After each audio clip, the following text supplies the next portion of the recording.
మహానటి సావిత్రి గారి acting Keerthy Suresh the best గా national award పొందినందుకు హ్యాట్స్ ఆఫ్. ఎస్, ఈ ఎపిసోడ్ 5 లో కీర్తి సురేష్ గారి సావిత్రి లుక్ ని నేను రీక్రియేట్ చేయబోతున్నాను. సో సేమ్ కలర్ ఉన్నటువంటి వైన్ కలర్ శారీ అయితే నేనైతే వేసుకున్నాను. Coming to the jewellery pair up, so violet sari అయినప్పటికీ కాంట్రాస్ట్ గా గ్రీన్ కలర్ జ్యువెలరీతో పేరప్ చేశాను. బ్యాంగిల్ అయితే సింపుల్ గా ఒక గోల్డ్ బ్యాంగిల్ అయితే వేసుకున్నారు.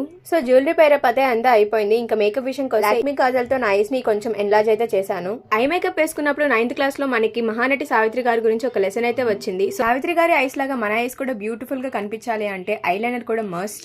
ఇంకా శారీకి మ్యాచ్ అయ్యేలాగా ఒక వార్మ్ లిప్ షేడ్ అయితే అప్లై చేశాను. దానిపైన కొంచెం లిప్ బామ్ కూడా అప్లై చేశాను, కొంచెం గ్లాసీగా కనిపించడానికి. ఇంకా లిప్స్టిక్ షేడ్ కి మ్యాచ్ అయ్యేలాగానే ఐ షేడ్ కూడా అప్లై చేశాను. ది మెయిన్ థింగ్ ఈస్ నామం బొట్టు. So here's the complete look.